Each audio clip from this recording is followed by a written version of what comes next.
Fala aí pessoal, tudo bem? Eu sou o Marcelo do canal Plantão e hoje nós vamos conversar um pouco sobre radioatividade. A gente vai compreender o que causa a emissão radioativa e também os tipos diferentes de emissão que os átomos podem liberar, tá bom? Só que antes disso, por favor, não esquece, deixa aí o like no nosso vídeo e se inscreve no canal para você receber cada vez mais conteúdo como esse e também ajudar o nosso canal a crescer e chegar a cada vez mais pessoas que estão estudando e querendo aprender um pouco mais sobre química, tá bom?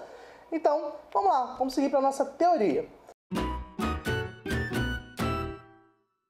Bom, antes de tudo a gente tem que lembrar que a gente está seguindo um modelo atômico, certo? De acordo com Bohr, em que a gente tem os elétrons nas camadas eletrônicas na eletrosfera e o núcleo com prótons e nêutrons bem pequenininho. Se a gente fosse fazer uma comparação, é como se o nosso átomo todo fosse um campo de futebol bem grandão e o núcleo fosse só a bolinha do campo de futebol. Então o núcleo ele é muito pequeno e aí a gente tem um problema. Qual o problema? Que os prótons e os prótons que estão lá no núcleo, né, os dois prótons que são positivos, eles não querem ficar pertinho um do outro, então eles sofrem uma força de repulsão, eles ficariam longe. E aí como é que pode então existir o núcleo como ele é? É uma pergunta difícil. E para responder ela, sendo bem sincero, eu tenho que te dizer, existem outros tipos de força que agem no núcleo do átomo que a gente não estuda até então, mas que talvez numa graduação, na parte de física ou estudando química quântica, você pode chegar um pouquinho mais sobre o que tem ali dentro, tá bom?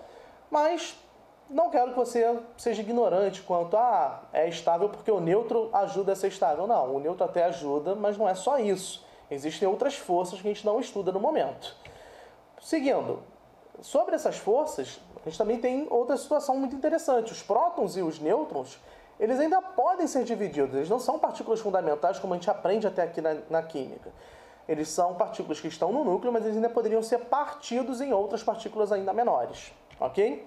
Seguindo adiante, essas forças que existem lá no núcleo, que eu vou chamar de forças nucleares, elas normalmente ajudam a minimizar o problema da repulsão elétrica que tem entre os prótons estarem perto uns dos outros, ok? E ainda assim, a gente tem o problema de existir núcleos instáveis. E esses núcleos instáveis é que vão decair, emitindo partículas e liberando todo o nosso processo de radioatividade, tá bom? Mas vamos lá, como é que funcionam então as emissões radioativas? A gente vai pegar algum núcleo que é instável, tá? Suponha que esse núcleo seja instável. A gente vai fazer um experimento, que nem Rutherford fez. O experimento é o seguinte, ele pegou uma caixa de metal construída de forma que tivesse apenas uma saída e dentro dela tivesse um metal, um elemento radioativo. E esse elemento radioativo, né, estaria, né, com um orifício virado para um anteparo, onde ele veria qual seria a trajetória da radioatividade. Será que isso sai em linha reta, sai em linha curva? Como é que faz?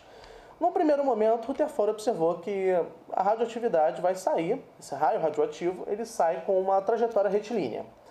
E aí ele faz outro experimento depois, ele coloca polos positivos e negativos e vai observar uma nova trajetória. Uma trajetória desviada para o polo positivo, uma trajetória desviada para o polo negativo e uma outra trajetória que não sofreu desvios. Então foi isso que o experimento Rutherford mostrou. E daí ele supôs o seguinte, existem dentro da emissão radioativa três tipos de partícula. Uma que ele chamou de alfa, uma que ele chamou de beta e uma que ele chamou de gama. E é o seguinte, a emissão beta é uma emissão que ela tem uma carga negativa, certo? Ela foi atraída pelo polo positivo e ela tem uma massa praticamente nula. A emissão beta ela é praticamente um elétron que foi expulso a partir do núcleo do átomo. Isso parece estranho porque a gente sabe que não tem elétrons a partir do núcleo do átomo, certo? Mas quando acontece um processo de decaimento, pode ser que um nêutron ele possa ser transmutado, ele possa decair, liberando um elétron e formando um novo próton. É isso que causa a emissão da radioatividade, a emissão do tipo beta. Só que o próton vai continuar lá no núcleo e o elétron vai sair, ok? Então a emissão beta nada mais é do que um elétron que está sendo ejetado do núcleo de um átomo. E aí ela tem todas as propriedades de um elétron. Ele tem carga -1 e uma massa muito próxima a zero, ok?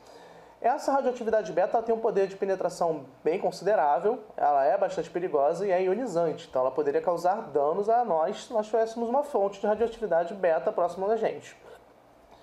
Seguindo, a gente tem a emissão gama, que ela é basicamente uma forma de energia expelida pelo núcleo, ela é como a gente pode dizer, um tipo de onda eletromagnética, ela não tem partículas, não tem massa e também não tem carga. Mas ela é extremamente danosa, ela é muito perigosa e quando a gente faz blindagens contra a radioatividade, a gente tem que considerar principalmente a emissão de raios gama, ok?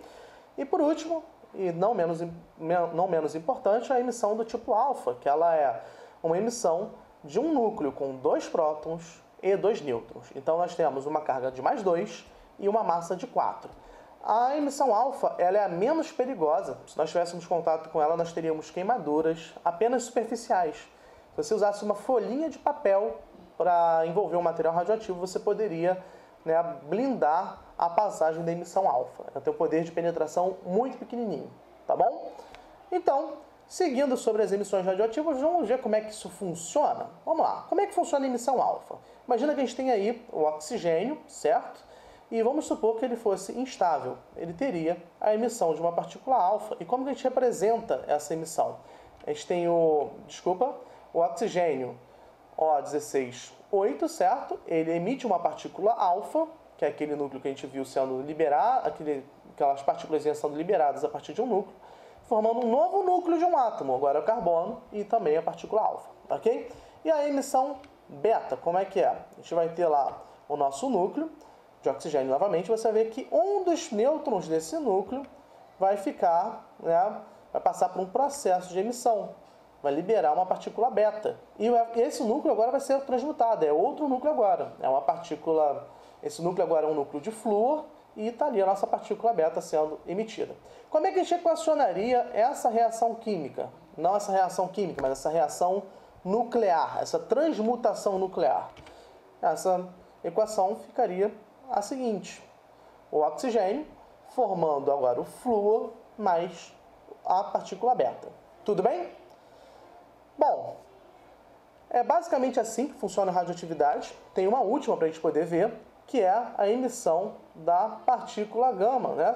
Da emissão gama, não partícula, não é uma partícula. A gente está tendo um núcleo que ele está passando por um momento instável, está com uma certa energia em excesso, e ele emite esse excesso de energia a partir de raios gama, de emissão gama, ok? Que é uma emissão muito perigosa, muito nociva, e ela vem do núcleo. Lembrando que ela não tem carga e não tem massa, por isso que é representada como gama 00. Tá bom? Bom, pessoal, por hoje é só. Espero que esse vídeo possa ter te ajudado. Então, por favor, não se esquece, se inscreve no nosso canal, curte os nossos vídeos e qualquer coisa, comenta aqui para a gente poder fazer cada vez mais conteúdos para você, tá bom? Até mais!